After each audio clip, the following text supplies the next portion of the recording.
이 휴대폰을 10분에 한 번씩 봤어요. 그래서 10분 공부하고 친구한테 답장 한 번 하고 10분에 한 번씩 저는 도파민이 생기는 거예요. 쫙 채워서 공부를 해야겠다. 이런 식으로 목표를 크게 가져가면은 내가 그냥 무너져 버리게 될 때가 있거든요. 네, 여러분 안녕하세요. 박영주 변호사입니다.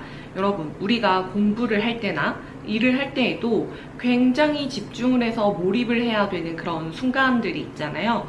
오늘은 제가 집중을 하기 위해서 마치 게임처럼 공부를 했던, 그리고 지금도 마치 게임을 하듯 일을 하고 있는 저의 몰입의 방법을 여러분들에게 한번 말씀을 드리려고 하는데요.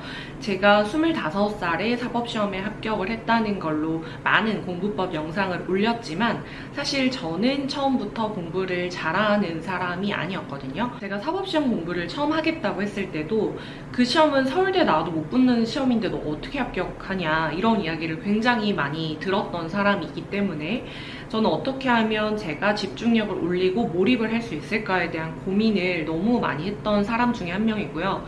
저 스스로 저에 대한 한계치를 너무나도 정확하게 알고 있는 사람이었기 때문에 이런 방법적인 부분에 있어서 그 어느 누구보다도 고민을 굉장히 많이 했던 사람 중에 한 명입니다. 우리가 게임을 할 때는 엄청나게 집중을 해서 게임을 하잖아요. 게임을 막 하다가 시간을 딱 보면 어떻게 이렇게 시간이 많이 흘러갔을 수가 있지? 이런 생각을 할 정도로 집중도 하고 몰입도 하기 때문에 내가 게임을 하듯이 공부를 하려면 어떻게 해야 될까? 이런 생각을 굉장히 많이 했던 사람 중에 한 명이었습니다. 제가 태어나기를 집중력이 엄청 좋게 태어난 사람이 아니고요.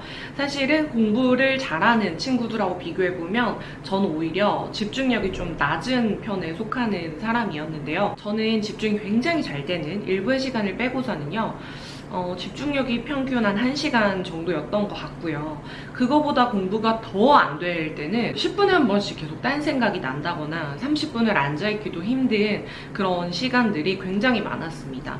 그런데 사법시험 공부를 하는 그 친구들의 스케줄을 보통 보면은 아무리 빨라도 최연소 합격하는 친구들도 2년 이상은 공부를 하는 시험이었고 저는 4년 이상 공부를 했었습니다. 순 공부 시간이 보통은 10시간을 넘어야 시험에 합격을 할 수 있을 정도의 공부량이 되는데 저는 1시간에 한 번씩 무너져 내리다 보니까 하루에 10시간의 공부 시간을 채운다는 게 굉장히 어려운 사람 중에 한 명이었죠.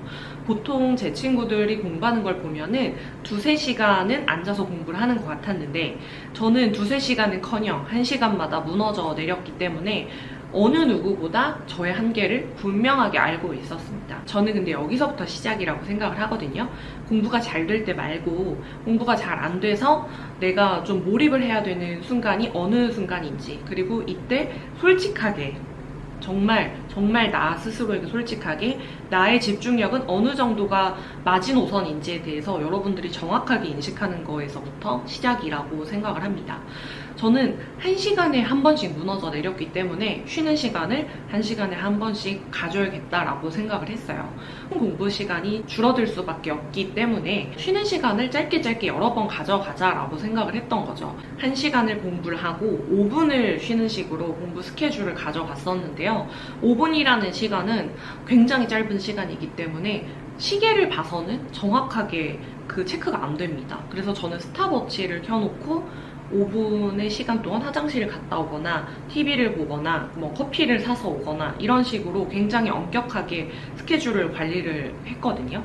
그러다 보니까 내가 1시간이라는 집중력이 너무 힘들다 하더라도 내가 5분은 쉴 수 있으니까 이 5분의 보상을 생각하면서 공부를 해보자 하니까 어느 정도 앉아있을 수 있는 힘이 좀 생기더라고요. 보상을 주는 메커니즘을 만들어서 내가 게임을 하듯이 공부를 하겠다는 생각을 했었는데요.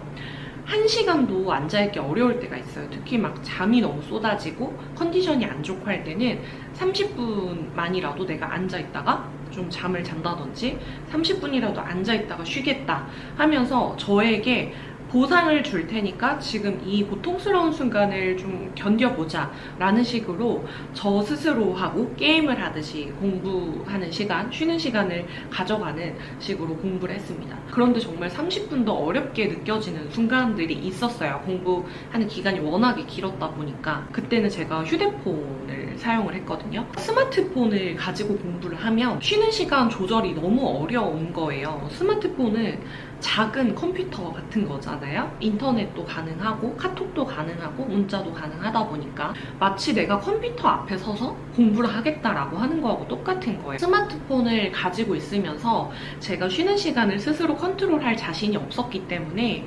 스마트폰을 공부할 때는 아예 없애버렸습니다. 그래서 투지폰으로 가지고 이제 공부를 했었는데요. 중간에 스마트폰을 제가 잠시 가지고 공부를 했던 적이 있었는데 정말 그때 공부 스케줄이 완전 엉망이 됐었어요.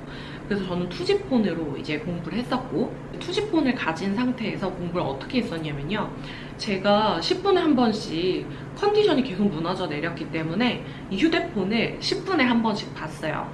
그때 이제 저하고 수다를 떨어주던 친구가 있었거든요. 그래서 10분 공부하고 친구한테 답장 한 번 하고 다시 10분 공부하고 답장 한 번 하고 이런 식으로 공부를 했던 거예요. 이렇게 하면은 휴대폰을 보는 시간이 한 1분 내외였던 것 같고요.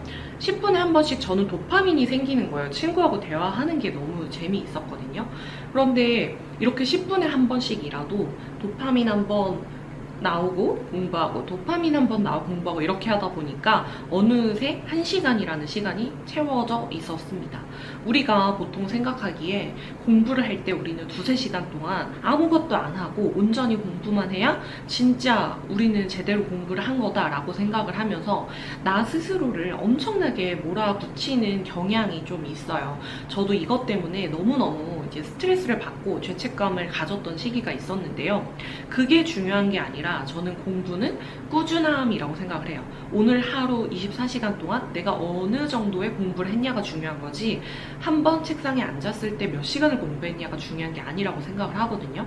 저는 이런 식으로 시간을 쪼개서 1시간에 한 번씩 쉬는 식으로 10시간을 채웠고 그게 안 되면 10분에 한 번씩 휴대폰을 보는 식으로 해서 10시간을 채웠어요. 그런데 여기에서 핵심은 저는 자주 쉬었기 때문에 쉬는 시간을 통제하는 걸 중요하게 생각을 했다. 스탑워치를 켜서 볼 정도로 그리고 스마트폰을 없앨 정도로 이 시간을 강박적으로 좀 체크를 하려고 했었다라는 부분이 특징인 것 같습니다. 여러분들 내가 처음부터 하루에 10시간 쫙 채워서 공부를 해야겠다 이런 식으로 목표를 크게 가져가면은 공부가 잘 될 때는 물론 목표 달성이 가능할 수 있는데 공부가 잘 안 될 때는 너무나도 원대한 목표를 세워서 내가 그냥 무너져 버리게 될 때가 있거든요.